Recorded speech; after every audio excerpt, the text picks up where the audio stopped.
back to our channel. Ruth here, and in today's video I'd like to share with you 10 strategies to develop your entrepreneurial skills. So what are these 10 strategies for entrepreneurs? Number 1, seek opportunity to lead. Now, you could be part of a church group or a non-profit organization, whichever community you're part of. Depending on how much time you have, you'll be able to actually see how to deal with people in real time, because being a leader means you'll be able to influence people. It's not to force people, because a good leader or an effective leader is able to influence people to naturally want to follow them. So the more opportunities you get to actually lead, the more people skill you'll have, and that's what's gonna be really important when you become an entrepreneur, or if you're already an entrepreneur, especially if you've got staff members around you, like you've got your CEOs, you've got your accounts team, you've got your receptionists, you've got your frontliners. It's so important that you're able to influence them as an effective leader. So seek the opportunity to lead if you are not already in that position, but this is where you get to practice your gift. Number 2, enhance your communication skills.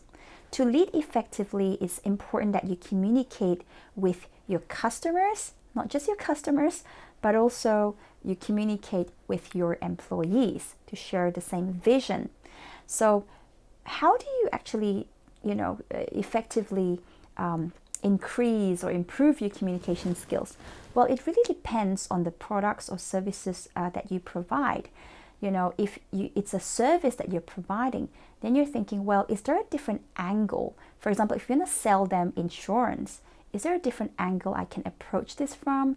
Do I want to come across as if I'm just here to, get their money, or I'm actually going to help them? Because at the end of the day, everyone is greedy, by nature, especially if you're trying to sell something to them. It's almost like there's this defense mechanism that goes up.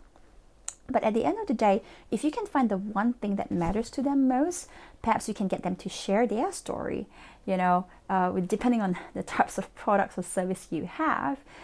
Or you can be sharing a personal testimonial or someone else's story with your client that will help identify their needs. If that's the case, then it will make the sale go down a little bit easier. So find ways to communicate, find ways to improve. I do know that there are sometimes organizations that will hire people to come and just look at what they're doing, their sales team. And it could be even as simple as a website. If you have a website and your website developer actually builds that, well, they might be really good in building a website, but are they actually getting the message across? What kind of branding do you want to tell the consumers? Are you the cheapest, or are you maybe not so cheap, but are you the best quality in your industry? So you want to be able to communicate that message to your consumers and also to your staff members, so you all share the same vision. Strategy number 3 to develop your business skill is to learn from a mentor. Now, this could be a physical person, but I understand that not all of us have the privilege to actually have a physical mentor. Nowadays, to get a mentor, sometimes it could cost a lot of money, right? Depending on who you get.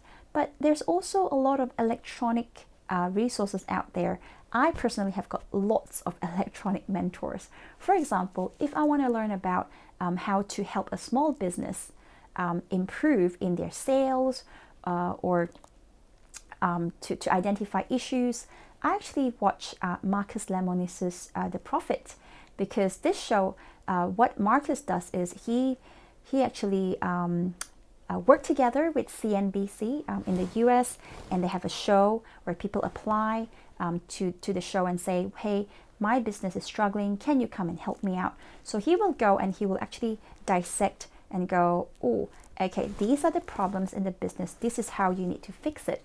And then they take steps to fix them. So I begin to learn. So he's in a way a mentor to me, even though I don't know, like he doesn't know me personally yet. But I actually get to glean and learn a lot from him and from the show, because that's like a real life TV. At the same time, there's all other mentors available around. There's a lot of audiobooks nowadays. You know, you can listen to Craig Ballantyne when it comes to planning your week, how to become strategic in terms of your planning. You can listen to Pat Bet David when it comes to how to hire effectively, who to hire. You know, so definitely glean from mentors, because that's a strategy that you never stop learning if you want to become an entrepreneur. Number 4, don't give up. So one strategy for developing your entrepreneurial skills is that you learn not to give up.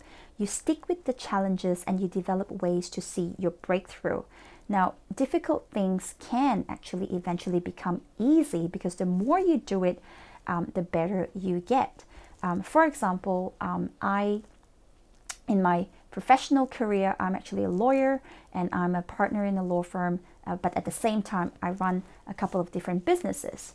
So in my legal career, one thing I've noticed is that if I want to be the top and the best in my field, I need to be able to take on cases that other people have no guts to take on, right? Now, I don't take on every single case, but sometimes I listen to a client story and I have compassion towards them. I may not know everything about it, but then I take on the case and I take a step of faith. And when we win that case, it becomes a precedent, and every other case after that no other lawyers will be willing or dare to take on, we can actually help the clients. So definitely develop that not giving up attitude. That's really, really important, whether it's in your personal life or in your business life. Number 5, now this is so important. Know your figures. Now, I'm actually a lawyer by profession, so usually I always say, who cares about figures? That's why I did law. I didn't become an accountant. But when I became an entrepreneur, I had no choice but to learn about tax, numbers, accounting, bookkeeping.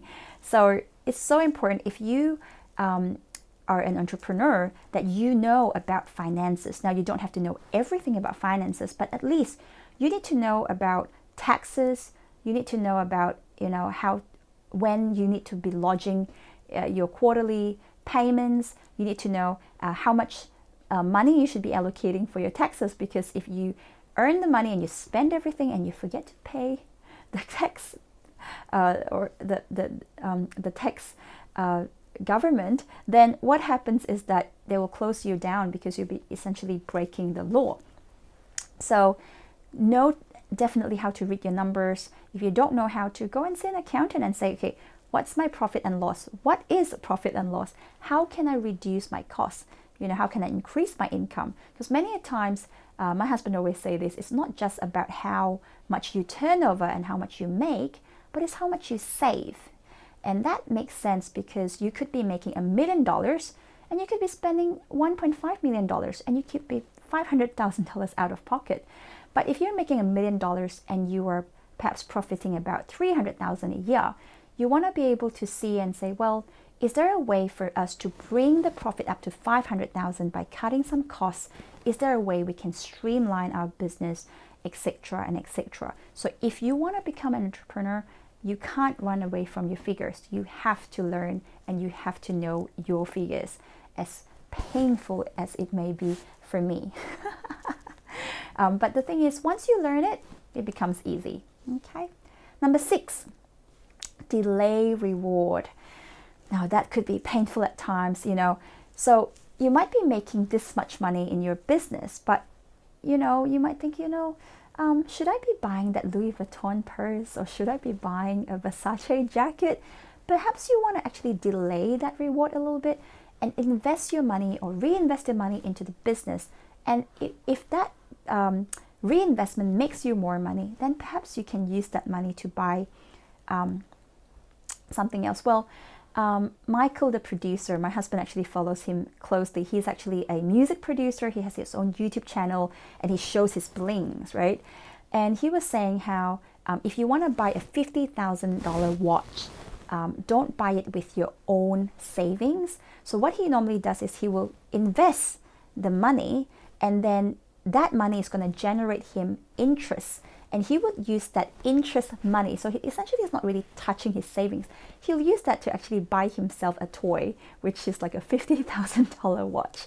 Now, I don't think I'm going to ever buy a $50,000 watch, but producer Michael, I mean, he's able to do it, so good for him, right? So delay your reward if you need to. Now, it doesn't mean that you have to go hungry. It could just mean that, well, instead of going on a $10,000 trip holiday, you might want to take your family down to the beach and have a picnic, with the family, and spend $100 on food, and then you reinvest the $10,000, and then if that makes you another $10,000, you can use that $10,000 to go for your dream vacation.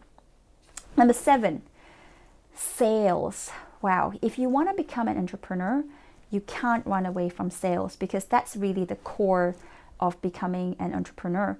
Now, I know that some people think, oh, sales is not a good word. I don't want to ever sell anything to anybody. But if you want to become an entrepreneur, you can't run away from sales. There's actually different ways to look at sales. There's hard sale, there's soft sale, but really there's also a way to look at it as, they term it as marketing. So really, if the product and service actually sells itself, you can actually communicate to your customer in a different way. So sometimes you don't even have to do a lot of work by pushing them. It could just be an easy, simple Google review, because a testimonial means, well, if this business has done it for this customer, then they'll do it again, right? So for example, with myself, if I'm looking for a service provider or a restaurant, I want to look at the reviews and see what these other people are saying. Or a hotel, I want to say, okay, have they got clean sheets? Are they dirty? Do they have good service? So sometimes it could just be as easy as asking your customers, your happy customers, to write a Google review, and that's going to make the sale itself. But most times it's important that you train your team on how to make the sale. So depending on the products or services that you provide, sometimes it could be like a social media sell tactic, we call it. So you hear organizations hiring copywriters. So what are copywriters? They essentially write a copy with a storyline, so that when people see it, they go, I can identify with that, and they buy it. And many a times, can I just say, testimonies actually work. At one point, I was into sales. I was still doing like an 8 to 5 job as a lawyer, but I got into sales for a little bit, and it actually did very well in that business. And it was because of my personal testimony, because I used the product. It was fantastic on my skin, because I usually break out in rashes, but this product was fantastic. So I simply shared it, and people bought it, and I made, some good money out of it. So those skills that I learned back then, I get to implement them today in my personal businesses. Number 8, talent management. Wow, this is important. Know who to place where and what role, and know their personality. So it's important to know how to manage your talents. Now, if you have an organization already, you might want to start looking at your current employees and experiment and see which works. And each person is different. They have a different personality. So you need to know where to place them. Where is it going to be, the most effective place to actually allocate their roles. But if you don't have employees already and you have kids at home, then you can actually experiment on your kids. One might have a certain personality, a perfectionist, for example. The other one might be really spontaneous and need a little bit of like, oh, can you do more of this? Another person might need a little bit of punishment or reward, depending on the situation. So learn to manage your talent. And number 9, resilience.